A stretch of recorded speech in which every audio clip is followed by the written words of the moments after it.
Good morning everyone. Morning. প্রতি উত্তরে বলল ফাহিম। তবে ফারহান নিশ্চুপ, আফরার দিকে চোখ ছোট ছোট করে তাকিয়ে আছে। হঠাৎ ফারহানকে এইভাবে তাকিয়ে থাকতে দেখে ভড়কে গেল আফরা। নিজেকে দেখে নিল এক পলক। না, সব কিছু তো ঠিকই আছে, তবে মানুষটা এইভাবে তাকিয়ে আছে কেন? আফরা তাই সরাসরি প্রশ্ন করলো, এনি প্রবলেম ফারহান? এভাবে তাকিয়ে আছেন কেন? আপনি ওকে মর্নিং ওয়াকে যাচ্ছেন আমাদের সাথে? ফারহানের কাট কাট প্রশ্ন। ফাহিম হঠাৎ ফারহানের এরূপ আচরণে অবাক, তাই বিষয়টা সামাল দেওয়ার জন্য বলল, ও, তোমাকে বলতে ভুলে গিয়েছিলাম, আফরাও আসলে আমাদের সাথে মর্নিং ওয়াকে যাবে। ফাহান আবার নিজে বড় বড় চোখ দিয়ে পর্যবেক্ষণ করে নিল আফরাকে। এই দৃষ্টিতে কোনো অশ্লীলতা না থাকলেও একরাশ তীব্রতা ছিল। একজন বাঙালি মেয়ে স্বাভাবিকভাবে বিব্রত হয়ে পড়ে এমন দৃষ্টিতে। তবে আফরার মধ্যে এমন কোনো বিষয় লক্ষ্য করা গেল না। সে দাঁড়িয়ে আছে ঠাইভাবে। বেশ কিছুক্ষণ মৌনতা কাটানোর পর আফরা বিরক্তি নিয়ে ফারহানকে বলল, গতকাল আমি আপনাকে এইভাবে দেখছিলাম বলে কেমনটা করছিলেন আপনি, এবার আমায় এভাবে দেখছিলেন কেন? খেয়ে ফেলবেন নাকি আপনি আমায়? ফাহিম বোকার ন্যায় আফরার উদ্ভট কথা শুনে ফাহানের দিকে তাকালো। ফারহান একটু অপ্রস্তুত হলেও সামলে নেয় নিজেকে। এই মেয়ে ভারী সাংঘাতিক। অন্য 4-5টা মেয়ের মতো লজ্জার ছিটাংশও এর মধ্যে নেই। যা বলে কাট কাট গলায় বলে ফেলে। এই পর্যন্ত বেশ কয়েকবার নিজের কথা দিয়ে ফাহানকে বাকশূন্য করে ফেলেছে আফরা, যা এই রাজনীতির জীবনে অন্য কেউ করতে পারেনি। আর এই ভিনদেশি মেয়ে তো অন্যরকম। আপনি কাইন্ডলি আপনার টপসটা চেঞ্জ করে আসুন, এটা বাংলাদেশ। আপনি চাইলেই স্লিভলেস টপস পরে যেখানে সেখানে মর্নিং ওয়াক করে বেড়াতে পারবেন না। মৃদু গলায় বলে উঠল ফারহান। মনোহরী চোখের প্রখর দৃষ্টি এখনও নিবদ্ধ করে রেখেছে আফরার দিকে। আফরা অল্প বিস্তর অবাক হয়ে নিজেকে পরখ করে নিল পুনরায়। মর্নিং ওয়াকের জন্য বরাবরের মতো ট্রাউজার আর স্লিভলেস টপ পরেছে। ফারহানের কথাটি অজান্তেই এগোতে লেগেছে ওর। অপমানে থমথম করছে ওর মুখখানা। তাতে দাঁত চেপে এবার বলল, টপস না পরলে পরবোটা কি শুনি? হাফ হাতা টি শার্ট পরুন অ্যাটলিস্ট। আমার সব টি শার্ট লন্ড্রিতে দিয়েছি আজ। যদি জানতাম যে আপনার জন্য স্লিভলেস টপস পরতে পারবো না, তবে আগেই এইখানে আর আসতাম না আমি। আফরার রাগ লাগছে প্রচণ্ড। এক কথায় রাগে শরীর রিরি করছে। ওর কোনো কাজে বাধা দেওয়াটা কখনোই সে পছন্দ করে না। আর এই অসভ্য মানুষটা কীভাবে ইনডাইরেক্টলি ওকে বাধা দিল, ফারহান বুঝতে পারল না এখানে রাগ করার মতো কী আছে। মুখ দিয়ে অস্ফুট স্বরে তাই বলে উঠল, স্ট্রেঞ্জ গার্ল। আফরা বাংলোর ভেতর ঢুকবে তখনই ফারহান ফাহিমকে বলল, ফাহিম, তুমি এখানে সরে দাঁড়াও আর আফরাকেও দাঁড়াতে বলো, আমি আসছি। বলে নিজের ছোট্ট কুটিরটির দিকে পা চালালো ফারহান। আফরাকে সরাসরি না বললেও ফাহিমকে বলতেই আফরা দাঁড়িয়ে গেছে। 2 মিনিটের মধ্যে একটা ডার্ক চকলেট টি শার্ট নিয়ে আসলো ফারহান। আফরাকে তা ছুঁড়ে মারতেই আফরা তা ক্যাচ করে ধরে ফেলল। হঠাৎ এইভাবে টি শার্ট ছুঁড়ে মারাতে আফরা হতভম্ব হয়ে গিয়েছে। ফারহান পকেটে হাত গুজে শীতল গলায় বলল, 5 মিনিটের মধ্যে এটা পরে আসুন, আমি আর ফাহিম গেটের কাছে অপেক্ষা করছি, জলদি। আফরা কিছু বলতে যাবে, ফারহান পা চালিয়ে চলে গেল গেটের কাছে। ফাহিমও গেল সাথে সাথে। আফরা ফারহানের কথাগুলো বুঝতেই সময় লাগলো বেশ। কপালে পড়েছে সামান্য ভাঁজ। মানুষটা এমন কেন? এতক্ষণ উল্টাপাল্টা কথা শোনালো আর এখন নিজেই ওর টি শার্ট পরতে দিল আফরাকে। ভাবতেই আফরার গালেই রক্তিম আবার ছড়িয়ে পড়ল অজান্তেই। ফারহানের দেওয়া টি শার্ট পরে দ্রুত পায়ে বড় গেটের উদ্দেশ্যে চলে গেল আফরা। তারপর পিচ ঢালাই রাস্তার অপার সৌন্দর্যের ভেতর দিয়েই সবাই জগিং শুরু করলো। আফরার কাছে এ যেন এক নতুন অভিজ্ঞতা। জীবনে বহুবার জগিং বা মর্নিং ওয়াক করেছে, তবে চা বাগানের নিপুণতার ভিড়ে সব কিছু লাগছে নতুন। পথে মাঝে মধ্যে কিছু উপজাতি মানুষের দুরন্ত বেগে চা বাগানে ছুটে চলার দৃশ্য দেখা যাচ্ছে। তো কখনো দেখা যাচ্ছে এখানকার বড় বড় বাংলো বাড়িতে কর্মরত মানুষদের নাস্তা নিয়ে এখানে ওখানে যাওয়ার দৃশ্য। একটা জিনিস দেখে আফরার বড়ই ভালো লাগলো যে এখানকার মানুষরা বড্ড কৌতূহলী। নতুন কিছু দেখলে অবাকের ন্যায় সেদিকেই তাকিয়ে থাকে। তবুও আন্তরিকতার কোনো যেন কমতি নেই। কেননা যতবারই আফরা কারো সাথে চোখাচোখি হয়, প্রতিবারই কেউ না কেউ ঠোঁটে হাসি ফুটিয়ে সাধুবাদ জানাচ্ছে। আফরার মনে হঠাৎ আমেরিকায় থাকাকালীন এক নিত্য সাধারণ দৃশ্য চোখের সামনে ভেসে উঠল। ভোর হওয়ার পরেই আফরা ওদের ডিসির ফ্ল্যাটের বাইরে যেই পার্ক আছে ওখানে জগিং করতো। বলা বাহুল্য আমেরিকার রাজধানী ওয়াশিংটন ডিসি অন্য উন্নত 4-5টি দেশের রাজধানীর মতো না। এখানে আধুনিকতার ছোঁয়ার তুলনায় আভিজাত্যটাই একটু বেশি, আর তাই ডিসির পথে সেকালে হেঁটে বেড়ানোতে এক অন্য আনন্দ পেত আফরা। তবে সেখানকার মানুষের যেন অন্যের দিকে চোখ তুলে তাকানোর মতো বিন্দুমাত্র ফুরসত নেই, না আছে সেদিকে কোনো ভ্রুক্ষেপ। আফরা চোখ বন্ধ করলেই আমেরিকার সৌন্দর্য আর ওর ব্যক্তিগত জীবনের কথাগুলো মনে পড়লেও সেখানকার আশেপাশের মানুষদের কথা বড়ই কম মনে পড়ে। তবে বাংলাদেশের ক্ষেত্রে তা হলো উল্টো। এখানে সৌন্দর্য যতটা মানুষকে কাছে টানবে তার থেকেও বেশি কাছে টানবে এখানকার অধিবাসীরা। ফারহানের ইতিমধ্যে চোখ গেল আফরার দিকে। আফরা আনমনে কিছু একটা ভাবতে ভাবতে জগিং করছে। ফারহান কিছু একটা ভেবে হাতের কবজি চেপে ধরে থামিয়ে দিল ওকে। ভাবনায় সুতো হঠাৎ ছিঁড়ে যাওয়ায় আফরা অবাক। ফাহিমা ইতিমধ্যে থেমে গিয়েছে। ফারহান চাপা কণ্ঠে বলল, ভাবাভাবি বন্ধ করে সকালের এই সৌন্দর্যটা দেখুন। শ্রীমঙ্গলের ওয়ান অফ দ্য মোস্ট পিচ্ছিল রাস্তা একটা, অসাবধান হলেও ডিরেক্ট পা ভেঙে যাবে। এমনিতেও তো পকর পকর করে মাথা খান আমার, এবার কি পা ভেঙে আমাদের জ্বালাতন বাড়ানোর ইচ্ছে আছে নাকি? ফারহানের এই কথাটা সর্বাঙ্গে আগুন ধরিয়ে দিল আফরার। ঠোঁট চেপে হাঁসফাঁস করে যাচ্ছে। একটা মানুষ এতটা বজ্জাত কীভাবে হতে পারে? দেখতে যতটাই না সুন্দর তার থেকে বান্দর বেশি। ফাহিম ফারহানের কথায় মিনমিনিয়ে হাসতে যাবে, তবে আফরার অগ্নি চেহারা দেখে তার হলো না। ফারহানের পিঠে হালকা বাড়ি দিয়ে বলল, ফারহান রে, তোমার কথার কুল কিনারা বুঝি না। আপনারা বেড়াতে এসেছে আমাদের এখানে, তোমার কাট কাট কথা শুনে তো বিরক্ত হয়ে চলে যাবে। এমন মিষ্টি মেয়ের সাথে এমন করে কথা বলতে তোর ঠোঁট কাঁপে না? মিষ্টি না ছাই? কথাটা ফারহান বিড়বিড়িয়ে বলেই সামনের দিকে রওনা হলো। আফরাও ফারহানের সাথে কোনো কথা বাড়ালো না। শক্তপোক্ত গলায় ফাহিমকে বলে উঠল, সামনে চলুন। অবশেষে শ্রীমঙ্গলের পাওয়ার হাউসের সামনে থামল ওরা তিনজন। এই রাস্তাটি এখানকার একটু উঁচু পথ হলেও সমান্তরাল হওয়াতে হাঁটতে বেশ। আফরা আর চোখে তাকালো ফারহানের দিকে। ফারহান হাঁপাচ্ছে, দুহাত হাঁটুতে ভর দিয়ে উপুর হয়ে নিঃশ্বাস ফেলছে ক্রমাগত। চুল বেয়ে ঘাম পড়ছে খানিকটা। দৃশ্যটা একটু অন্যরকম। ফাহিম হাত ঘড়ি দেখে বলে উঠল, 1 ঘন্টা হয়ে গিয়েছে প্রায়, এবার তাহলে ফিরে যাওয়া যাক। তোমার এই একটা সমস্যা ফাহিম, সব কিছু টাইম টু টাইম করতে চাও। বিষয়টা ভালো, তবে সব সময় না।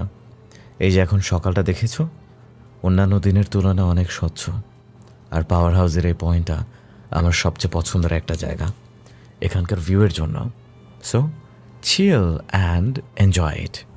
ফাহিমের কথা শেষ হতে না হতেও শীতল কণ্ঠে বলে উঠল ফারহান।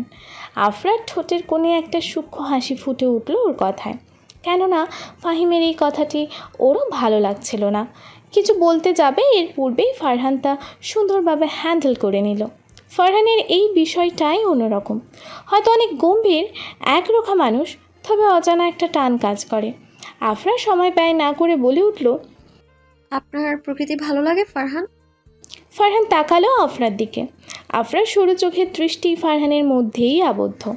ফারহান মৌন স্বরে প্রত্যুত্তর করল, আপনার এই ক্যারেক্টারটাই আমার সবচেয়ে বেশি ভালো লাগে। I just like it. আফরার ঠোঁটে সূক্ষ্ম হাসি। ফারহান যেন আফরার এমন কথায় মজা পেল এবার, সাথে ফাহিমও। হঠাৎ ফারহান নিজের হাত ভাঁজ করে বলে উঠল, আমার আর কিছু ভালো লাগে না। ধ্যান ফিরল আফরার। একটু আগের কথাটা ওভাবে বলাটা হয়তো ঠিক হয়নি, অপ্রস্তুত হয়েছে বেশ। আফরাকে অপ্রস্তুত হতে দেখে ফারহান ভ্রু নাচালো এবার। চোখে মুখে রম্যতা। এই প্রথম আফরাকে অপ্রস্তুত হতে দেখে মনে অনাবিল শান্তি কাজ করছে। আফরা আমতা আমতা করে শেষ পর্যন্ত বলেই ফেলল, সেটার উত্তর এখন দেব না।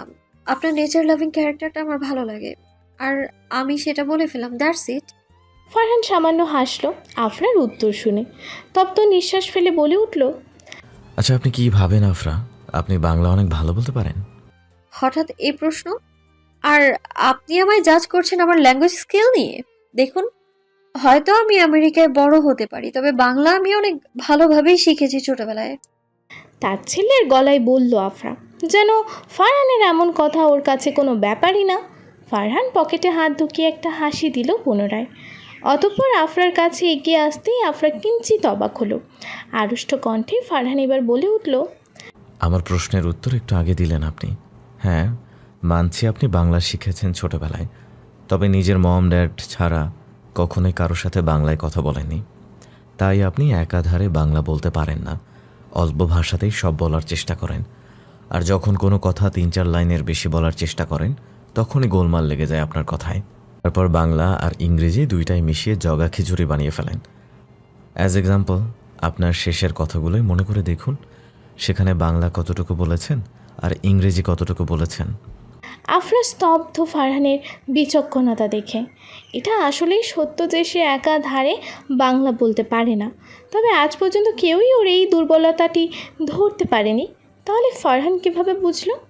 ফাহিম অবাক নেয় বলল, আর ইউ সিরিয়াস ফারহান? কেননা আসলে ওর কথায় আমি কোনো খুদ লক্ষ্য করিনি। আমি খেয়াল করেছি বেশ কয়েকবার। সো মিস আফরা, আপনি মানতে বাধ্য যে আপনি হয়তো অনেক ভালো বাংলা বুঝেন, তবে ভালো কথা বলতে পারেন না। আফরার দাঁতে দাঁত চেপে দাঁড়িয়ে আছে। বিড়বিড়িয়ে ফারহানের উদ্দেশ্যে বলে উঠল, বাস্টার্ড একটা। আফরার ইচ্ছে করতেছে এই অভদ্র অসভ্য মানুষটাকে ধাক্কা মেরে খাদে ফেলে দিতে। মিসেস নাবিলা হয়তো এই জন্যই ওর ঠোঁটকাটা স্বভাবের জন্যই ওকে দেখতে পারে না। ফারহান এবার হাত ঘড়ি দেখে ব্যস্ত হয়ে উঠল হঠাৎ। হাতে সশব্দে তালি দিয়ে বলে উঠল, অনেকক্ষণ হয়েছে এখানে আছি, এবার ফিরে যেতে হবে আমায়। আজ চেয়ারম্যানের বাড়িতে কাজ আছে আমার। এভাবে চেয়ারম্যানের বাড়িতে যাবে নাকি? জামা পাল্টাবে না? ফাহিমকে শীতল গলায় প্রত্যুত্তর দিয়েই ফারহান প্রস্থান করল জায়গাটি। আফরার কাছে এখন কেমন যেন বিরক্তির লাগছে সব কিছু, তাই ফাহিমের সাথে তাড়াতাড়ি সেও রওনা হলো নেলসন টি এস্টেটের উদ্দেশ্যে। চেয়ারম্যান সাহেবের বাড়িতে গোল বৈঠকে বসে আছে সবাই।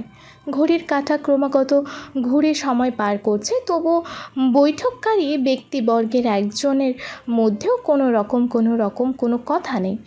ছাত্রদলের প্রধান নেতা নিয়াজি সাহেব তার সংশ্লিষ্ট নেতাকর্মীদের নিয়ে বসে আছেন নীরবে। চেয়ারম্যান সাহেব শান্ত থাকলেও ওনার ব্যক্তিগত সহকারী হাসান সাহেবের কপাল বেয়ে ছুটছে তর তর করে ঘাম। অনবরত পানি খেয়েও যেন শান্ত হচ্ছেন না। এক পর্যায়ে ওনার বোতল শেষ হতেই হঠাৎ খেয়াল করলো কেউ ওনার দিকে বোতল এগিয়ে দিয়েছে। হাসান সাহেব তাকালেন সেদিকে। আগন্তুকটি বলে উঠল,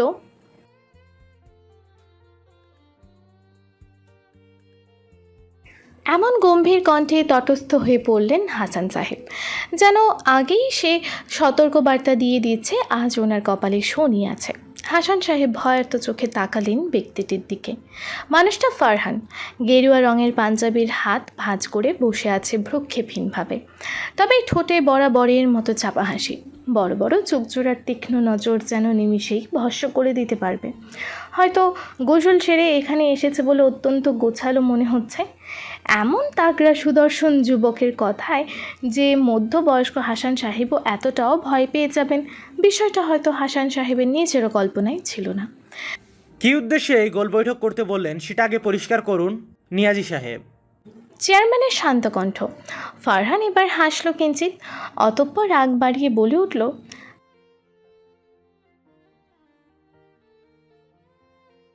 যুবকের সাহসিকতা দেখে অবাক না হয়ে পারলেন না চেয়ারম্যান সাহেব। নিয়াজি সাহেবকে তাই প্রশ্ন করলেন, এই ছেলে কি আপনার দলের কোনো নেতা টেতা নাকি? বয়স তো অল্প মনে হচ্ছে, তবে এমন ঠোঁটকাটা স্বভাবের হলে যে সামনে বিপদে পড়বে ধরিয়ে দেবেন না? সে আমার দলের কোনো নেতা টেতা না, আমাদের বাস্তিটির ছাত্র দলের হয়ে কাজ করে। রাজনীতিক করার ক্ষমতা আছে দেখে উপর পক্ষের অনেকেরই নজর কেড়েছে। ফারহান জুবায়েত, তবে কখনোই কোনো দলের হয়ে সে রাজনীতি করেনি। আর এরকম অতুচ্ছ বিপদ তার কাছে তুচ্ছ। নতুন নতুন চেয়ারম্যান তো, তাই এই যুবকটাকে চিনতে পারেনি। ফারহান টেবিলে শব্দ করে বলে উঠল,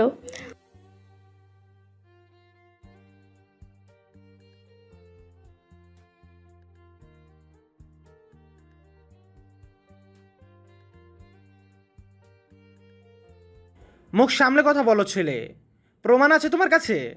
ফারহান হেসে চেয়ারে আয়েশ করে বসলো। এবার একটা ফাইল ওনার দিকে এগিয়ে বলে উঠল, এই নিন ব্যাংক ব্যালেন্সের ডকুমেন্ট, আর আপনাদের মার্কেট প্রাইজের কপিও আছে এখানে।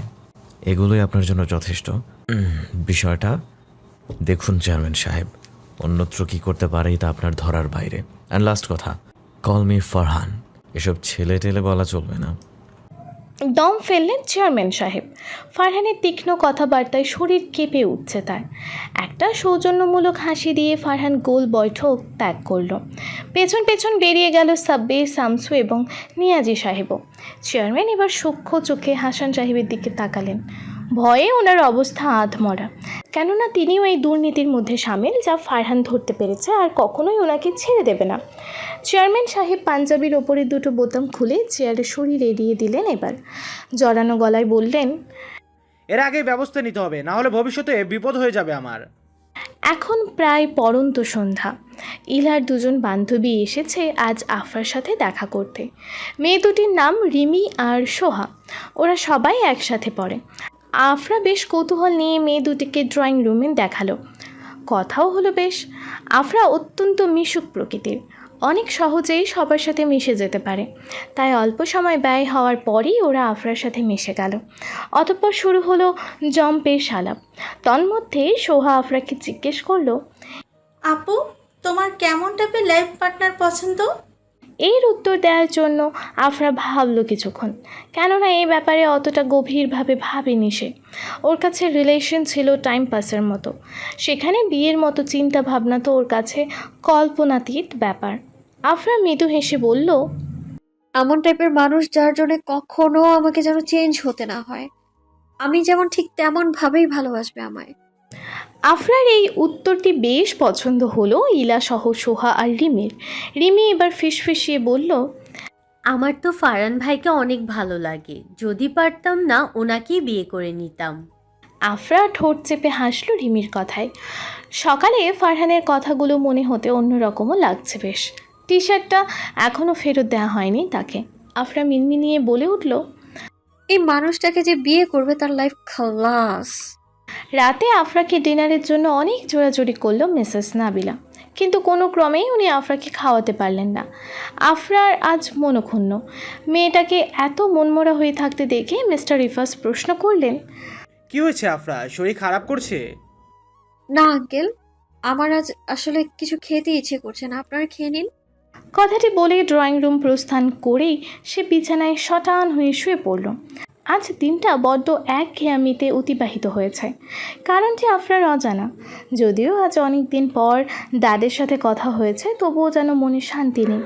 অজানা এক অস্থিরতা কাজ করছে। আফরা চোখ বুজে নিজেকে স্থির করার চেষ্টা করলো ক্রমাগত। পুরো রুম নীরব, শুধু ফ্যানের শব্দটাই একটা আওয়াজ সৃষ্টি করছে। আফরার আজ বড্ড মনে পড়ছে ওর নিজের জন্মস্থানের কথা, ফ্রেন্ডসদের কথা, ওয়াশিংটন ডিসির প্রত্যেকটি রাতের অভাবনীয় সৌন্দর্যের কথা, এরিকের কথা। হয়তো এরিককে আফরা ভালোবাসেনি, তবে মানুষটাকে নিজের সবচেয়ে কাছের বন্ধু বলে মানত সে। Summer camping, Seattle trip, Los Angeles tour, এগুলোর কথাও খুব মনে পড়ছে। আফরার অবচেতন মন হঠাৎ বলে উঠল যে সে নিজে দোটানায় ভুগছে।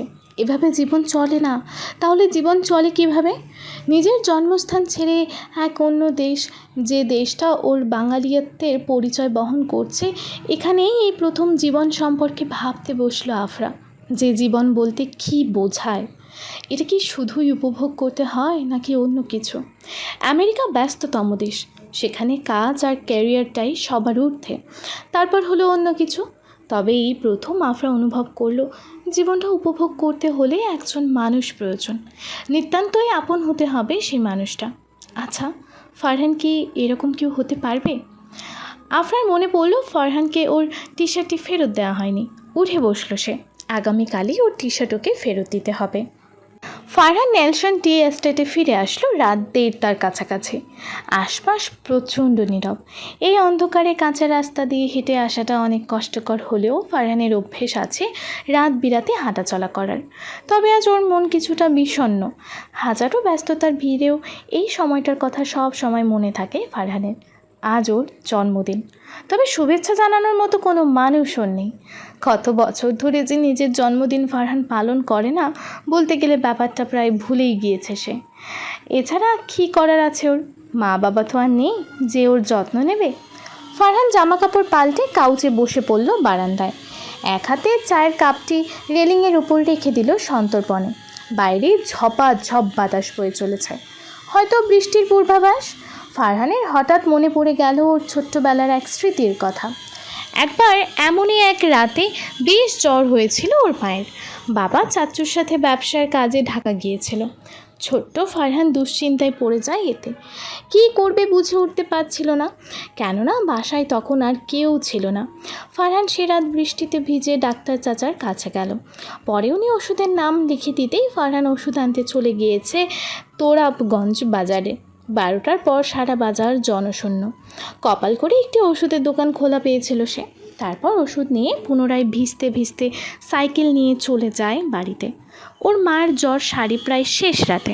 তখন আকাশটা শান্ত। এর মধ্যে ফারহান কাউচে ঘুমিয়ে পড়াতে মা তখন জ্বরের ঘোরেই ছেলের গায়ে কাঁথা মুড়িয়ে দিতে ভোলেনি। ছেলের জন্য আল্লাহর কাছে প্রাণ ভরে দোয়া করেছিলেন তিনি। ফারহানের সেই স্মৃতির কথা মনে পড়তে অজান্তেই তপ্তশ্বাস বেরিয়ে পড়ল এবার। সেই ভীত ছোট্ট ফারহান আর এই ফারহান নেই। সে এখন 29 বছর বয়সী এক যুবক। দেশের মানুষ আর ছাত্রদের জন্য সর্বস্ব দিয়ে কাজ করা এক তরুণ রাজনীতিবিদ। ফারহান কাউচের পাশ থেকে গিটারটি হাতিয়ে নিল এবার। আজও গান গাইবে। ওর জন্মদিনের রাতে সব সময় বিষাক্ত সুরে গান গাওয়ার মতো এক প্রবল ইচ্ছে হয় ওর। তা ফুটিয়ে তোলে নিস্তব্ধ সুরে। ফারহান গিটারে সুর তুলল এবার। চোখ বন্ধ করে গিটারের তারে আঙুল নাচিয়ে একের পর এক সুর ভাসিয়েই যাচ্ছে। সারা চা বাড়ি নিস্তব্ধ। অদূরে করই গাছের জঙ্গল থেকে শিয়ালের ডাক পরিবেশটায় আরও তুমুল করে তুলেছে। সেই সাথে তো রয়েছে চা বাড়ির আষাঢ়ের হাওয়া। হঠাৎ বিদ্যুৎ চমকানোর তালে আধার দরজায় একটি অবয়ব দেখতে পেল ফারহান। চিরচেনা এই জায়গাটিতে এই দৃশ্য ফারহানের কাছে নতুন। ফারহান মলিন চোখে এক পলক ওই অবয়বটির দিকে তাকিয়েই রইল। অতঃপর গিটারে বাজানো বন্ধ করে বলে উঠল, কেন এসেছেন আফরা? আফরা আলতো হাসল এবার। ফারহান নির্বিকার, শীতল চোখে জোড়া এক মনে হাতের গিটারটির দিকে। আফরা অবাক হওয়ার ন্যায় বলে উঠল, বাবা, আপনার সিক্সথ সেন্স অনেক ভালো তো। আমার অবয়ব দেখিয়ে বুঝে নিলেন যে এটা আমি। এত রাতে আপনি ছাড়ার কারো দুঃসাহস নাই যে আমার এখানে আসতে পারবে। আচ্ছা, কেন এসেছেন এটা বলুন। আফরা বাক বিলম্ব না করে বসে পড়ল ফারহানের ঠিক মুখোমুখে। তুমুল ঝড়ো হাওয়ায় আফরার বাঁধা চুলগুলো মুখের কাছে আছড়ে পড়ছে বারবার। সে রাতের মতো এবার স্লিভলেস টপস আর হাফ প্যান্ট পরেনি, বরং ফুলহাতা নাইট ড্রেস পরে আছে। হয়তো সেদিনকার ফারহানের কড়া কথায় আফরা এগুলো পড়েছে। বিষয়টা ফারহানের ভালো লাগলো। মেয়েটা চঞ্চল প্রকৃতির হলেও সবার কথা শোনে। আফরা বলে উঠল, আপনি এমন কেন? কেমন? এই যে দাম্ভিক আর বদমেজাজি টাইপ।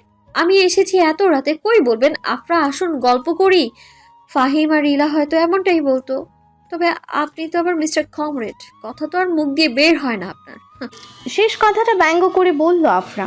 ফারহান ভ্রু কুচকালো আফরার এমন সহসা কথাগুলো শুনে। শীতল কণ্ঠে বলল, এই জন্যই ওরা ফাহিম আর ইলা এবং আমি ফারহান। ওদের মা শিক্ষা দিয়েছে কিভাবে মেহমানদের সাথে কথা বলতে হয়, আর আমার মা শিক্ষা দেয়নি, তাই আমি এমন। আফরা চুপ হয়ে গেল। এই মানুষটার সাথে মজা করাটাই বেকার। ফারহান নিঃশব্দে বসে রইল এবার। আফরার গহীন দৃষ্টি ওকে এক অন্য ঘুরে নিয়ে যাচ্ছে।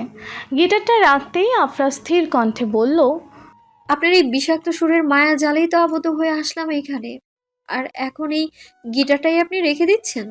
ফারহান মৃদু গলায় বলল, আমার তখন ইচ্ছে হচ্ছিল গিটার বাজানোর, এখন আর ইচ্ছে করছে না, তাই রেখে দিচ্ছি। ফারহান উঠে দাঁড়ালো এবার। আফরার হাত ধরে টেনে ওঠালো ওকেও। আফরার চাহনি নিবিড়, বাতাসের তালে কেঁপে উঠছে ওর ঠোঁট জোড়া।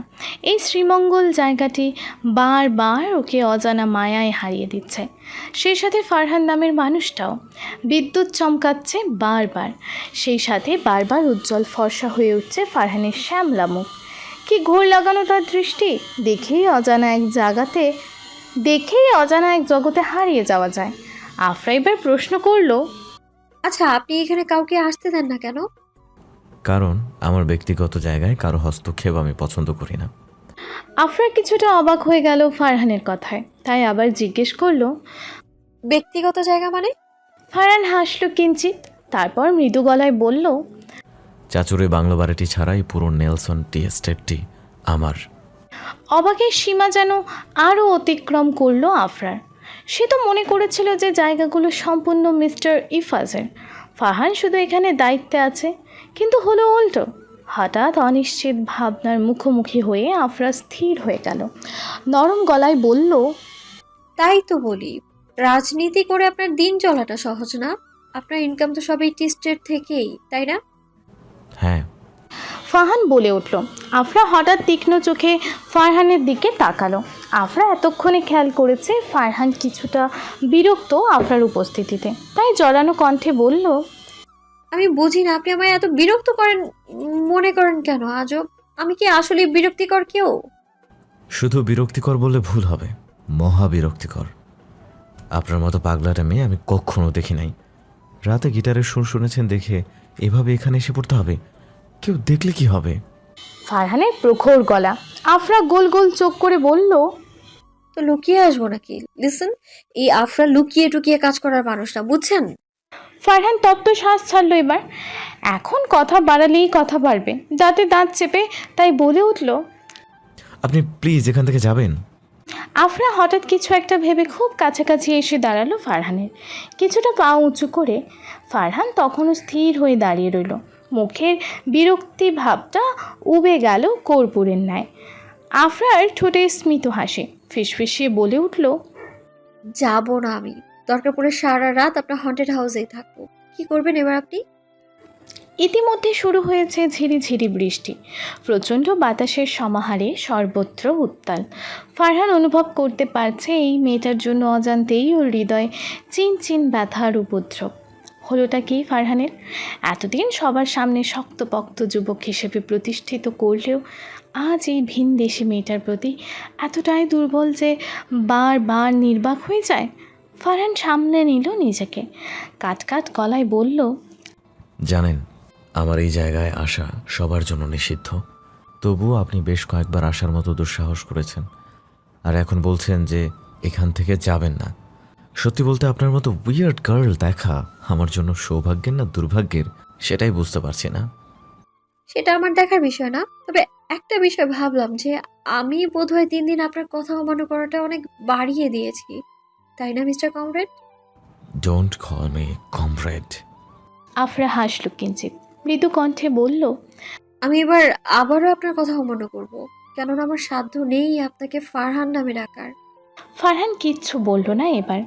আফরার সাথে কথা বাড়ালেই আফরা খুঁটি মেরে এখানে বসে থাকবে, তাই এড়িয়ে চললেই ভালো হবে। ফারহান নিঃশ্বাস ছাড়ল বার কয়েক। এই প্রথম আফরা মেয়েটা ওর চিন্তা ভাবনাকে অন্য মোড়ে নিয়ে যাচ্ছে, যেদিকে ফারহানের দিন চলে যায় রাজনীতির মাধ্যমে। রাজনীতি, হ্যাঁ, এই রাজনীতি জিনিসটাকেই ও জীবনের মূল মন্ত্র বানিয়ে রেখেছিল। পারিবারিক ঝামেলার পর ছাত্র জীবনে ছোট্টভাবে এসবে যুক্ত হলেও ওর বিচক্ষণতা আর দূরদর্শিতার জন্য উপর মহলের অনেক নজর কেড়ে নেওয়াতে ফারহানের নাম ডাক অনেক বেড়ে গিয়েছে শ্রীমঙ্গলে। সিলেট বিভাগের যত অঞ্চল আছে কম বেশি সব পার্টিতেই ওকে আহ্বান করা হয় তাদের দলে নিযুক্ত করার জন্য। কিন্তু এসবে দৃষ্টি না দিয়ে ফারহান নিঃস্বার্থে কাজ করে যাচ্ছে সবার জন্য। এভাবেই চলছে দিনকাল। তবে এই প্রথম ফারহান এমন একজন মেয়ের মুখোমুখি হলো যে পুরোটাই ওর বিপরীত তাদের জীবনাচার আর খাদ্যাভ্যাসও।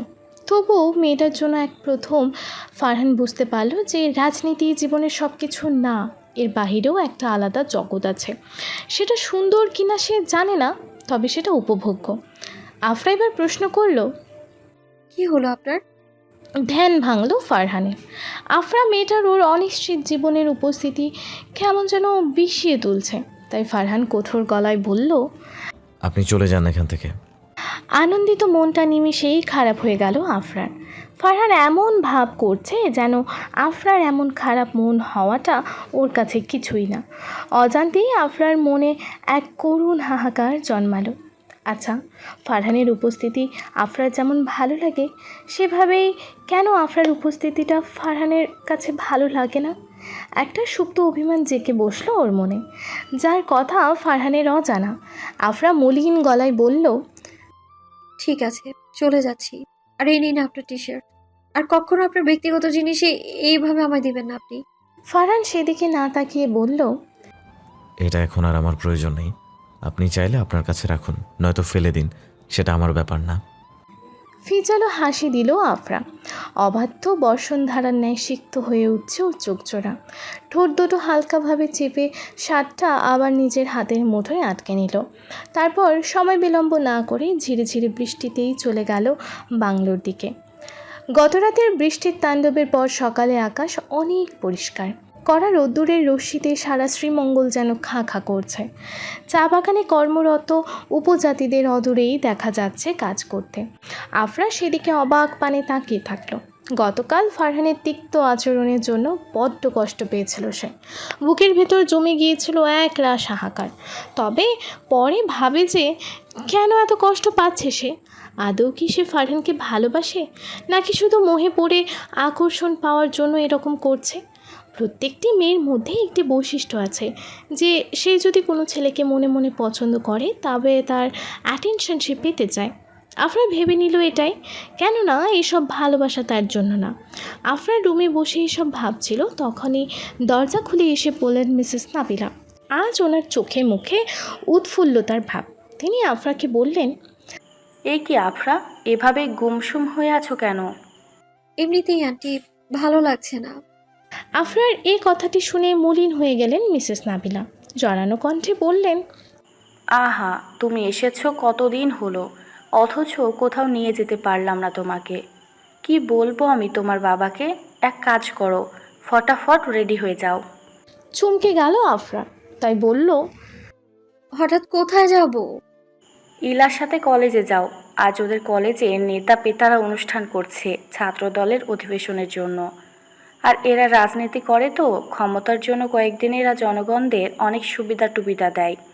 তুমি যাও ওখানে, তারপর ফাহিম ইলার সাথে শ্রীমঙ্গল বাজারে 7 রঙের চা খেয়ে এসো, ভালো লাগবে। আফরা ভাবলো এই সময় ঘোরাটা মন্দ হবে না। তাছাড়া এখানে আসার উদ্দেশ্যটাই হলো ঘোরাফেরা করা, ফারহানের তিক্ত ব্যবহারের শিকার হওয়াটা নয়। আফরা তাই মুচকি হেসে বলল, ঠিক আছে, আমি তাহলে রেডি হচ্ছি। মিসেস নাবিলা খুশি হলেন। এভাবে ফাহিম আর আফরা যদি একে অপরকে সময় দিতে পারে তাহলেই বিষয়টা আরও ভালোভাবে এগোনো যাবে। আর যাই হোক, আফরা মেয়েটাকে ফাহিমের জন্য কিছুতেই হাতছাড়া করবেন না তিনি। গাড়ি থেকে নেমে কলেজের গেটের সামনে দাঁড়ালো আফরা, ফাহিম আর রিলা। চারিদিকে অনেক মানুষের সমাগম, বেশিরভাগই ছাত্র রাজনীতি সংশ্লিষ্ট নেতাকর্মী। আরও এক দল ছাত্রদের দেখা যাচ্ছে যারা স্বেচ্ছাসেবী হয়ে কলেজে কাজ করছে। আফরা মৃদু চোখে আশপাশ পরখ করে নিল। ক্যাম্পাসটি এক কথায় সুন্দর। ইলা এবার জিজ্ঞেস করলো, ক্যাম্পাসটি কেমন লাগলো আপু? সুন্দর। আফরার মৃদু প্রত্যুত্তর। ইলা এবার বিনয়ী হাসি দিল। ফাহিম বলল, তো সামনে এগিয়ে চলো, এখানে দেখার মতো অনেক কিছু আছে। চলো তাহলে। আফরা ধীরভাবে বলল। তারপর সবাই প্রবেশ করলো কলেজটিতে। এই কলেজে মোট 4টা ভবন আছে, যার মধ্যে প্রথম ভবনটি দখল করে রেখেছে ছাত্র দলেরা, আর বাকি 3টে ভবন মোটামুটি খালি। ফাহিম বলে উঠল, 3 নম্বর ভবনের পেছনে একটা ঝিল আছে, সেখানকার পরিবেশটা সুন্দর। আপনি যেহেতু প্রকৃতিপ্রেমী, তাহলে সে ভালো লাগবে আপনার সেখানে। ফাহিমের কথা মতো ওরা 3 জন এবার চলে গেল ঝিলের দিকে। ক্লান্ত দুপুর। গত রাতের প্রচণ্ড বৃষ্টির পর দুপুরের রৌদ্রতপ্ত মৌসুমে দাউ দাউ করছে সারা পরিবেশ। আফরা গরমের সাথে পরিচিত থাকলেও এত গরমের সাথে সে পরিচিত ছিল না, যার দরুন গরমে শরীর পুড়ে যাচ্ছে বেশ।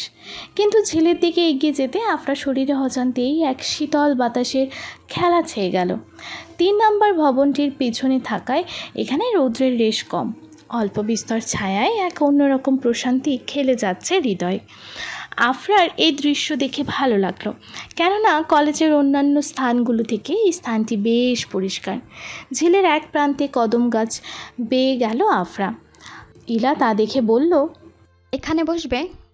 হ্যাঁ, বাসি, জায়গাটা ভালো লেগেছে। তারপর 3 জন বসে পড়ল কদম গাছটির দিকে নিচে। ঘাসের বিস্তীর্ণ কার্পেটে শরীর এলিয়ে দেওয়ার মধ্যে যে আনন্দটা আছে, সেই আনন্দ অন্য কোথাও নেই। ফাহিম গাছের সাথে হেলান দিয়ে বসলো এবার, আর চোখে দেখে যাচ্ছে আফরার ঠোঁট কোলের অল্প বিস্তর হাসিটাকে। আপনার হাসিটা খুব সুন্দর আফরা। ফাহিমের এই কথার পরিপ্রেক্ষিতে আফরা ফাহিমের দিকে তাকালো।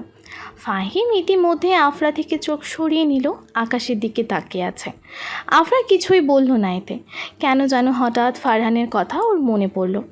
আফরার মন অজান্তেই ইচ্ছে পোষণ করছে যেন ফারহান ওর সম্পর্কে এমন দু চারটে কথা বলুক, কিন্তু এমন কিছুই বলেনি সে, বরং দাম্ভিকতা আর নিপুণতার সাথে সুন্দরভাবে আফরাকে এড়িয়ে চলেছে। ফাহিম এবার বলল, আচ্ছা আফরা, আপনার ট্রাভেলিং জিনিসটা কেমন লাগে? আফরা ভাবল কিঞ্চিত, তারপর আড়ষ্ট গলায় বলল, এক কথায় অনেক ভালো।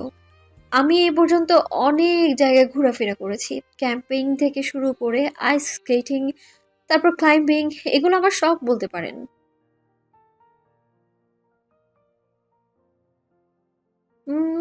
বলতে পারেন, হ্যাঁ।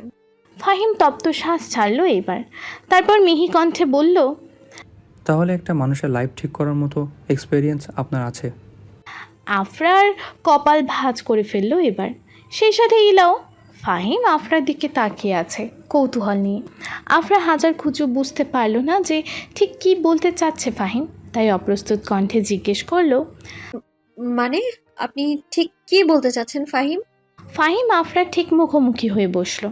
ওর চোখে মুখে খানিকটা দুশ্চিন্তা, নিঃশ্বাস ফেলছে বারবার, জিভ দিয়ে ঠোঁটজোড়া ভিজিয়ে বলে উঠল, আমি আসলে ফারহানের কথা বলছি। আফরা অবাক হলো আরও এক দফা। ফাহিম বলতে শুরু করলো, আপনি তো এতদিন দেখে বুঝতে পেরেছেন যে ফারহান ঠিক কেমন, তাই আর বেশি কিছু বলবো না। আসলে চাচু চাচি মারা যাওয়ার পর থেকে বড় একাই বড় হয়েছে ফারহান। আমার মা কখনোই ফারহানকে পছন্দ করতেন না, মনে করতেন ও একটি বোঝা। তবুও আমাদের দুজনের মধ্যে সখ্যতা খুব বেশি ছিল। আমরা দুজন কলেজ পর্যন্ত অনেক কাছাকাছি থাকলেও একসময় আমাদের সম্পর্কের সময়ের ব্যবধানে ফাটল ধরে যায়। আমি যখন পড়াশোনার সুবাদে ময়মনসিংহ মেডিকেল কলেজ যাই, তখনই ও ঢুকে পড়ে রাজনীতিতে। একটা রাতও বাড়িতে থাকতো না। কি করতো তা বুঝেছি আমরা অনেক দিন পরে, তবে ততক্ষণে আমাদের থেকে অনেক দূরে চলে গিয়েছিল সে। হ্যাঁ, আমি মানছি যে রাজনীতির সদুদ্দেশ্য নিয়ে করলে সেটা ভালো, তবে নিজের জীবনটাকে এভাবে বিলিয়ে দেওয়া ঠিক হবে? ফারহানের এই অবস্থাটা আমার খারাপ লাগে অনেক। আমি চাই না ওকে এভাবে অন্ধকারে রেখে দিতে। আমি চাই যে ওর একটা সুশৃঙ্খল লাইফ হোক। বলেই অবশেষে থামলো ফাহিম। আফরা বসে আছে নির্বিকারভাবে, যেন ফারহানের কোনো বিষয়তে ওর কোনো ভ্রুক্ষেপ নেই। ফাহিমের বলা শেষ হওয়ার পর আফরা আবার ফাহিমকে জিজ্ঞেস করলো, ফারহান আমার হাজবেন্ড? না। বয়ফ্রেন্ড? না। তাহলে ভাই? মোটেও না। তো আমাকে এসব বলছেন কেন? ভ্রুকুচকে জিজ্ঞেস করলো আফরা। ফাহিম কিছু বলতে চেয়েও বলল না, কেননা আফরা চেহারা দেখেই বোঝা যাচ্ছে যে ফারহানের নাম শুনে মেয়েটা অনেক রেগে গিয়েছে।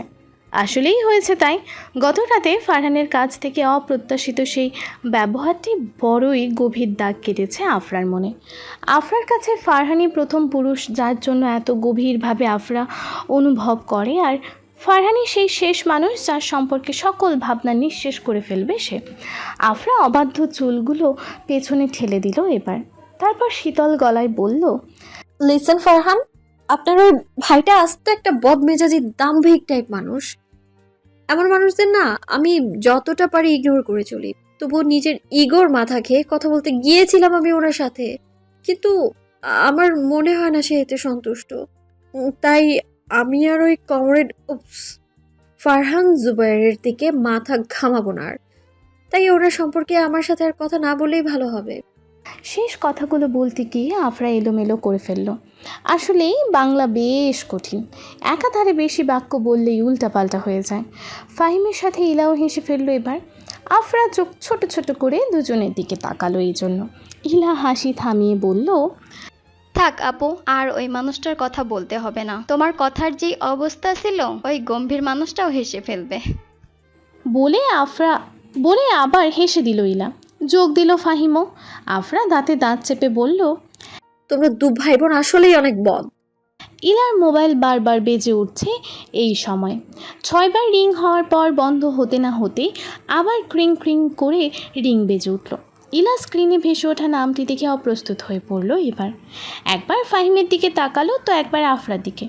ভাগ্যিস ওর ভাই আফরার সাথে কথা বলছে, না হলে স্ক্রিনে ভেসে ওঠা নামটি দেখলে তুল কালাম কাণ্ড বাঁধিয়ে ফেলতো এবার।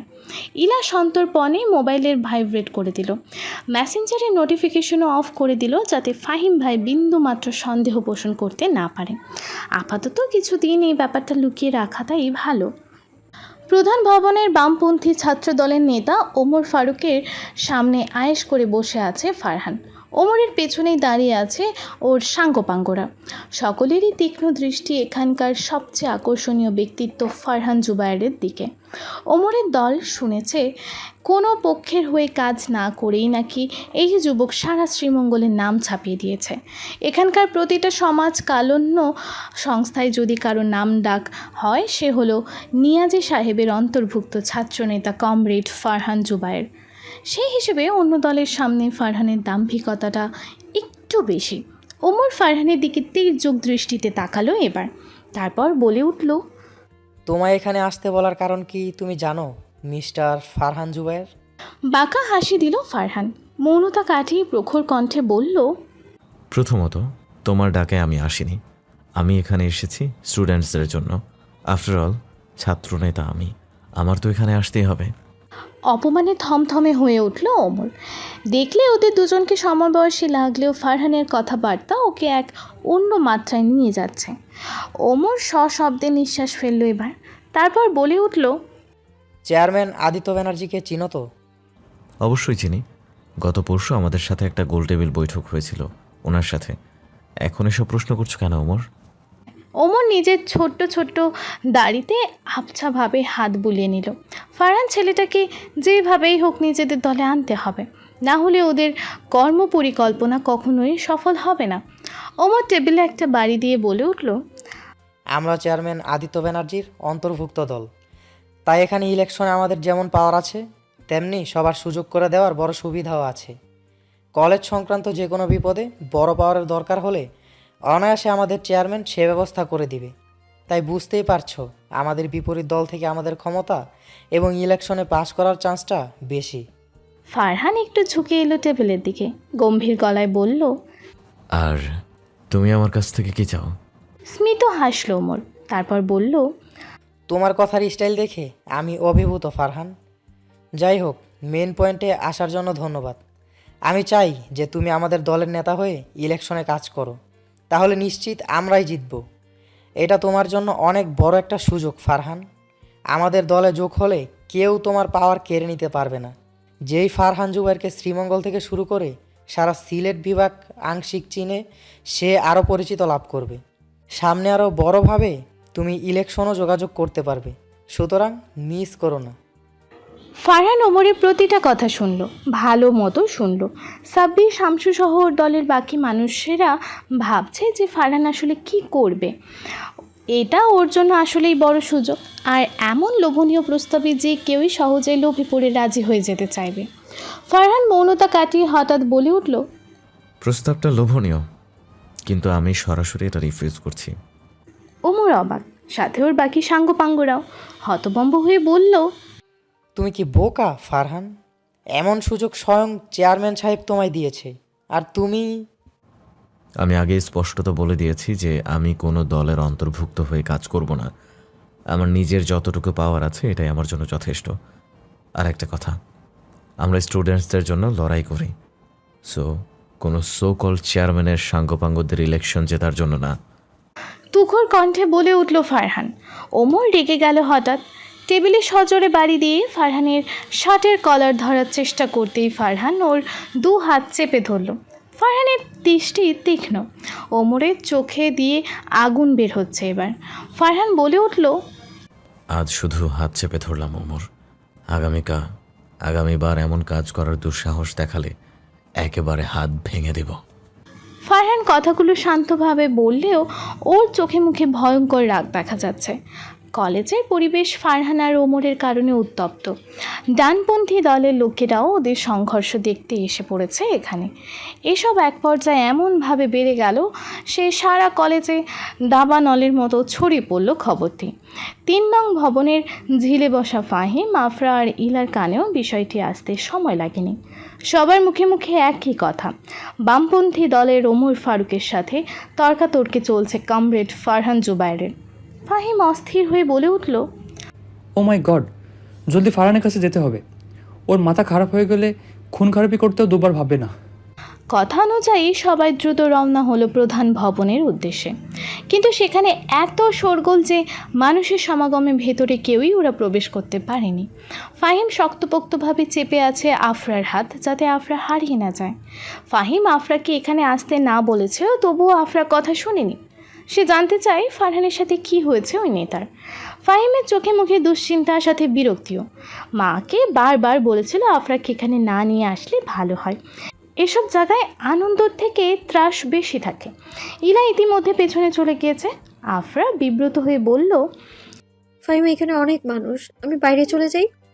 আমিও তাহলে আপনার সাথে আসছি।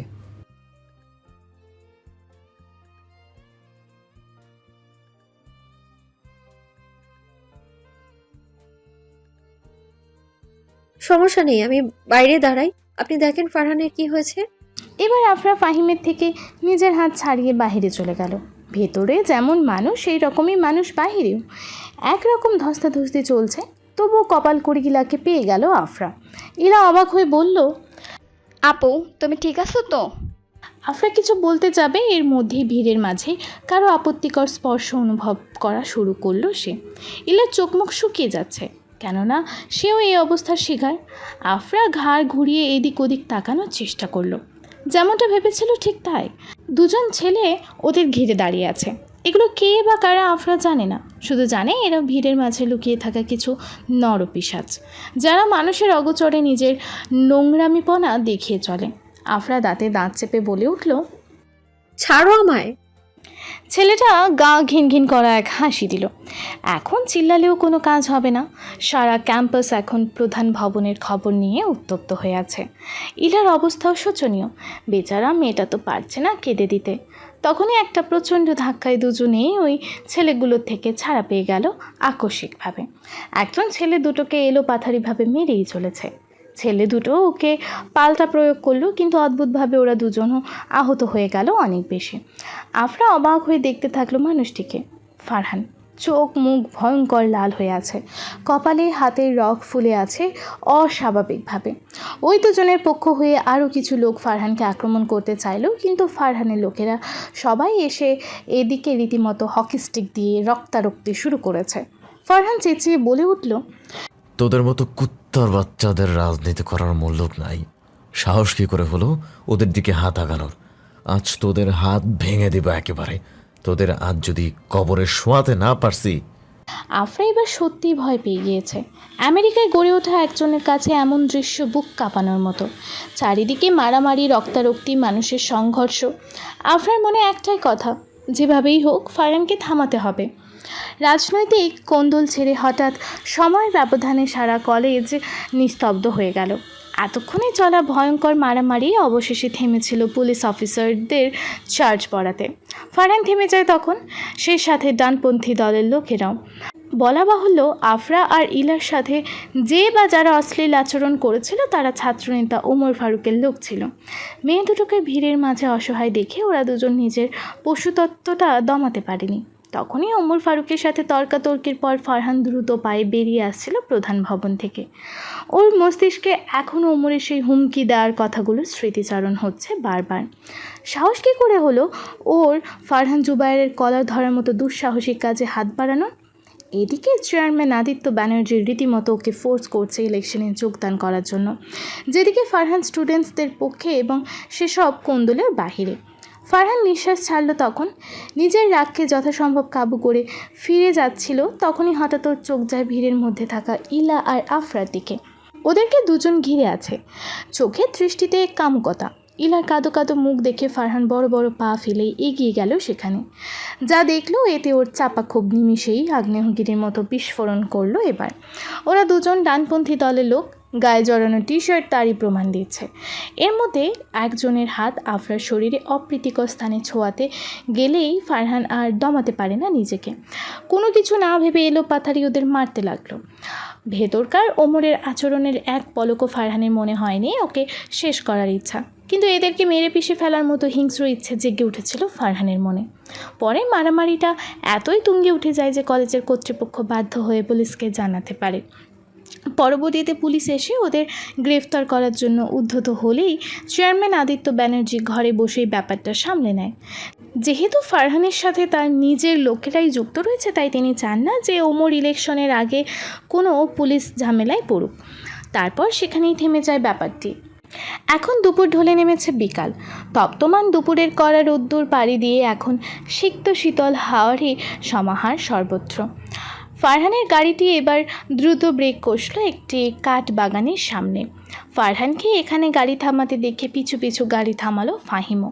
ফারহান খেয়াল করেছে পেছনে ফাহিমকে অনুসরণ করতে, কিন্তু ফারহান সেটা তো নজর না এড়িয়ে বসে পড়ল গাড়ির ওপর।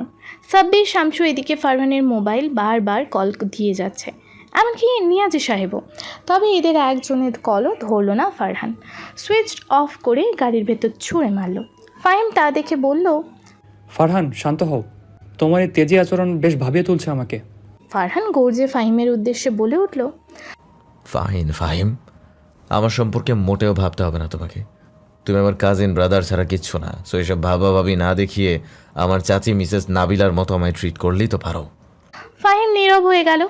এতক্ষণ আফরা আর ইলা গাড়িতে বসে থাকলেও ফারহানের হঠাৎ এইভাবে গর্জে ওঠাতে বেরিয়ে এলো গাড়ি থেকে। তখনই ফারহানের চোখাচোখি হলো আফরার সাথে। অপরূপা সুন্দরী আফরার গায়ে রূপ যেন সর্বত্র কাঠ বনে ছড়িয়ে পড়ছে।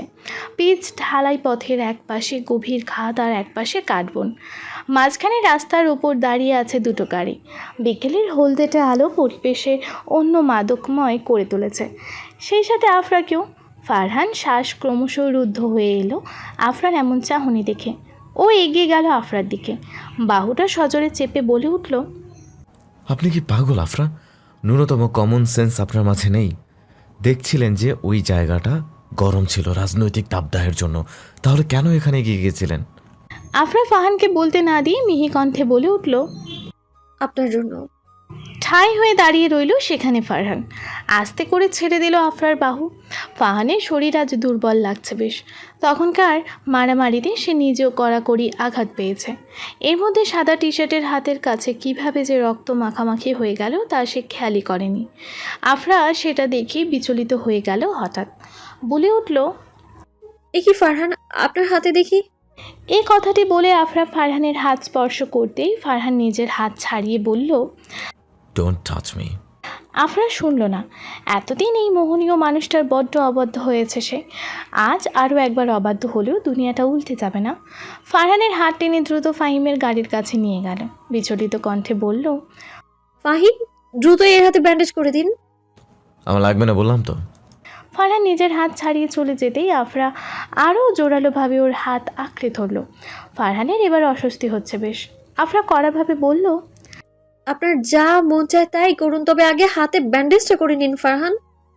ফারহান নামটা আফরাকে খুব কমই উচ্চারণ করতে দেখা যায়, তাই বিচলিতভাবে মিস্টার কমরেড নামটি না শুনে নিজের নাম শুনে সপ্রতিভ হলো ফারহান। এবার নিঃশ্বাস ত্যাগ করলো নিবিড়ভাবে। ফাহিমকে মাথা নাড়িয়ে ইশারায় তাই ব্যান্ডেজ করতে বলল আফরার কথায়। আজকে আফরার আর 7 রঙের চা খাওয়া হলো না কলেজের সেই দুর্ঘটনার জন্য। যদিও ফারহান বারবার বলেছিল যে ওর জন্য আফরাকে নিজের ভ্যাকেশন নষ্ট না করতে, কিন্তু আফরা শোনেনি। কেন শোনেনি তা নিজেও জানে না আফরা। ও শুধু এতটুকু অনুভব করতে পেরেছে যে এই আহত মানুষটাকে রেখে কিছুতেই শান্তিতে ঘুরতে পারবে না সে। তাই সবাই মিলে সন্ধ্যা হওয়ার আগেই ফিরে গেল নেলসন টি এস্টেটের উদ্দেশ্যে। খাওয়ার টেবিলে রাতের খাবার খাওয়ার উদ্দেশ্যে ডাইনিং টেবিলে এসে বসলো আফরা। ফাহিম আর ইলা ইতিমধ্যে খাবার খাওয়া শুরু করে দিয়েছে। মিস্টার ইফাজ অপেক্ষা করছিলেন আফরার আসার জন্য। আফরার সাথে ওনার চোখাচোখি হওয়া মাত্রই আফরা বিনিময়ে মুচকি হাসি দিল। বিনয়ী কণ্ঠে বলে উঠল, কেমন আছেন আঙ্কেল? ইদানিং তো আপনাকে বেশ ব্যস্ত দেখছি, আমার সাথে তো কথা বলারই সময় পান না। মিসেস নাবিলা মিহিভাবে বললেন, তার বলো না আফরা, এই বুড়ো বয়সে কি দরকার এত কাজ সামলানোর? আমি বারবার না করেছিলাম এসব কাজ রাখো, আগে নিজের শরীরের যত্ন নাও, কিন্তু তোমার আঙ্কেল কি আদৌ আমার কোনো কথা শোনে? ইফাজ সাহেব মলিন হাসলেন। খাবারে আঙুল নাড়াতে নাড়াতে বলে উঠলেন, আমি না করলে এসব কাজ কে করবে শুনি? কে করবে আবার? তোমার ভাইয়ের ছেলে ফারহান আছে না, এত বছর ওকে দেখে শুনে রাখলাম, এখন ওর উচিত না একটু চাচার দিকে নজর রাখার? তাছাড়া ও করেটা কি শুনি? চা বাগান থেকে বসে বসে ইনকাম করে রাজনীতিতে বিলিয়ে দেয়। শেষের কথাটি ব্যঙ্গস্বরূপ বললেন মিসেস নাবিলা। এতে অসন্তুষ্ট হলেন মিস্টার রিফাস, সেই সাথে ফাহিম আর ইলাও। আফরা যে ঠিক কী ভাবছে সেটা ওর মুখভঙ্গি দেখে বোঝা গেল না। সে আপন মনে খাবার খেয়ে যাচ্ছে। মিস্টার রিফাস ফারহানের ব্যাপারে আর কথা বাড়ালেন না। আফরাকে জিজ্ঞেস করলেন, আফরা, তোমার মম ড্যাডির সাথে কথা বলো তুমি? আফরা খাওয়া রেখে শীতল দৃষ্টিতে এক পলক মিস্টার রিফাসের দিকে তাকালো, তবে কোনো কথা না বলে পুনরায় খাওয়াতে মনোযোগ দেওয়ায় উনি বুঝে গিয়েছেন আফরার উত্তর, তাই বলে উঠলেন, কেন কথা বলো না ওনাদের সাথে তুমি? তোমার মম ড্যাড তো প্রতিদিন কল দেয় আমায় তোমার খোঁজ খবর নেওয়ার জন্য। তাদের বলে দিয়ে না আঙ্কেল যে আমি কোনো বাচ্চা মেয়ে না যে বারবার খোঁজ খবর নিতে হবে। আমি চাই না যে কেউ আমার বারবার আমায় নিয়ে খোঁজ খবর নিক। আফরা শীতল কণ্ঠে কথাগুলো বলে খাওয়া শেষ করলো। এবার ঘুমানোর উদ্দেশ্যে সবাইকে শুভরাত্রি জানিয়ে চলে গেল নিজের শোয়ার ঘরে। মিস্টার রিফাজ আফরাকে এখনও বাবা মায়ের প্রতি এত বিক্ষোভে জর্জরিত দেখে দীর্ঘশ্বাস ছাড়লেন। তিনি সবই জানেন আফরার এমন আমেরিকায় ঘটা সেই সব ঘটনাগুলো, যার জন্য ওর মা বাধ্য হয়ে শাস্তিস্বরূপ ওকে পাঠিয়ে দিয়েছে বাংলাদেশে। তবে এটা সত্যি যে আমেরিকায় ও যেভাবে লাইফ লিড করে সেভাবে ও আরও কিছু সময় থাকলে ওর জীবন আরও অগোছালো হয়ে যেত। হয়তো ওর জীবনের এক নতুন মোড় বাংলাদেশের এই ছোট্ট অঞ্চল শ্রীমঙ্গলেই হবে। রাতের গহীনে উন্মাদ সারা অঞ্চল। কিছুক্ষণ আগে কারেন্ট চলে যাওয়াতে দূর দূর বাড়িগুলোকে ভুতুরে বাড়ি মনে হচ্ছে। ইলা আস্তে করে মোবাইল নিয়ে পূর্ব দিকের বারান্দায় চলে গেল। ওর কপালে সূক্ষ্ম ঘাম রয়েছে, ঠোঁট কাঁপছে তুমুল উত্তেজনায়। আজ কলেজে থাকাকালীন সময়ে ওর প্রিয় মানুষটা কল করেছিল বারবার, কিন্তু ভাইয়ের নজরে পড়ার ভয়ে একবারও কল ধরার সাহস পায়নি সে। এখন সারা বাড়ি নিস্তব্ধ, তার উপর আবার বিদ্যুৎ নেই, তাই তাকে কল দিতে হলে খুব সাবধানে কল দিয়ে মিহিস্বরে কথা বলতে হবে। ইলা এবার তপ্ত শ্বাস ছেড়ে সেই নম্বরে কল দিল। এবার দুবার রিং বাজতেই অপর পাশ থেকে ব্যতিব্যস্ত হয়ে বলে উঠল, হ্যালো ইলা, কি হয়েছিল তোমার? তখন বারবার কল দিচ্ছিলাম, কি হয়েছিল যে ফোনটা ধরোনি? ইলা ঠোঁট কোলে স্মিত হাসি ফুটে ওঠে মানুষটির কণ্ঠ শুনে। প্রত্যুত্তরে বলে উঠল, ভাই আর আফরা আপুর সাথে ছিল সাব্বির, তাই তোমরা কল ধরনি। সাব্বির চুপ হয়ে রইল। এটাই সেই সাব্বির যে হলো ফারহানের বিশ্বস্ত সঙ্গী। ফারহানের সাথে কথা বলার সুবাদে প্রায়ই শামসুর সাথে আসা হতো নেলসন টি এস্টেটে। সেই সুবাদে পরিচয় হয়ে যায় ফারহানের ছোট্ট চাচাতো বোন ইলার সাথে। কথার ভাঁজে ভাঁজে কখন যে ওদের মধ্যে নতুন অনুভূতির সূত্রপাত হয় তা দুজনের কাছেই ছিল একেবারে ধারণার বাহিরে। তবে ওদের এ সম্পর্কের ব্যাপার কেউ জানে না। তাছাড়া সাব্বির বা ইলা কেউই চায় না ওদের সম্পর্কের বহিঃপ্রকাশ ঘটাতে, কেননা উপযুক্ত সময় এখনও হয়নি। সাব্বিরের সাথে বেশ কিছুক্ষণ কথা হলো ইলার। কথা হলো আজ দুপুরে ফারহানের হঠাৎ মারামারি কোন্দল নিয়েও। সাব্বির এক পর্যায়ে বলে উঠল, আচ্ছা ইলা, আফরাকে ফারহান ভাইয়ের সাথে কেমন লাগবে? ইলা বিস্মিত হলো সাব্বিরের কথা শুনে। এমনভাবে সে ভাবলেও এতটা গভীরভাবে সে ভাবেনি, তাই অবাক গলায় বলল, মানে? আমার কেন যেন মনে হয় ফারহান ভাই কিছুটা দুর্বল আফরার প্রতি, কেননা আমি কখনোই কোনো মেয়ের প্রতি তাকে অভিভূত হতে দেখিনি। ইলা ঠোঁট চেপে রাখলো কিছুক্ষণ। এই ব্যাপারে কথা এড়িয়ে কল কেটে দিল পরিশেষে। বাহিরে ফুরফুরে হাওয়া বইছে। নিশি রাতের বাতাসে অন্যরকম এক উত্তেজনা কাজ করলো ইলার। তবে চিন্তাও হচ্ছে ফারহান ভাইয়ের ব্যাপারে, কেননা ইতিমধ্যে মায়ের কাছে শুনেছে আফরা আর ফাহিম ভাইয়ের সম্পর্ক এগোনোর কথা। তাছাড়া ইলার ধারণা ফাহিম ভাই মনে মনে পছন্দ করে আফরাকে, যার সূচনাতেই সে ধরতে পেরেছিল। যদি ফারহান ভাই ব্যাপারটা এগিয়ে আসে তাহলে মা কখনোই ক্ষমা করবে না ফারহানকে।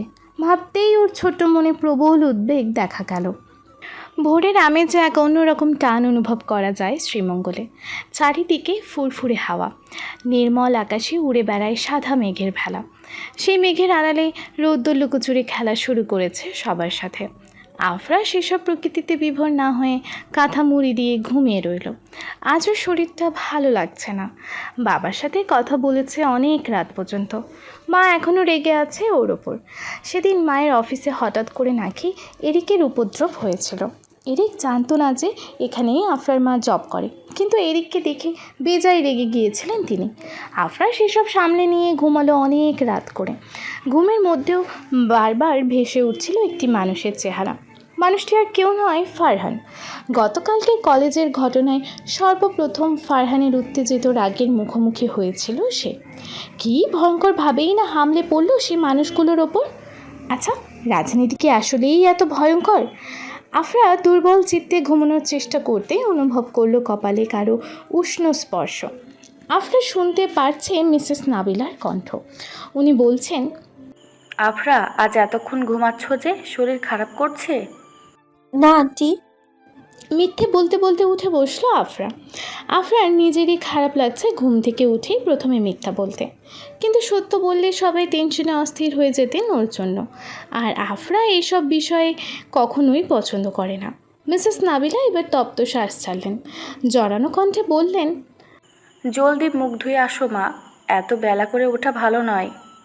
আমি ফ্রেশ হয়ে আসছি। আফরার কথা শুনে চলে গেলেন মিসেস নাবিলা। আফরা হাতগুলো হালকা ঝাড়ি মেরে নিজেকে সতেজ করে নিল। মাথাটা যন্ত্রণায় ভোঁ ভোঁ করছে। তারপর দ্রুত ফ্রেশ হওয়ার জন্য চলে গেল বাথরুমে। ড্রয়িং রুমে যেতেই আফরা প্রথমে মুখোমুখি হলো ফারহানের। ফারহানকে দেখে আফরা কিঞ্চিত অবাক। বাংলো বাড়িতে সচরাচর কমই আসে ফারহান, আর যদি এসে থাকে তাহলে বুঝতে হবে খুব প্রয়োজনের জন্যই এসেছে। আফরা মিহি কণ্ঠে ফারহানকে এবার বলল,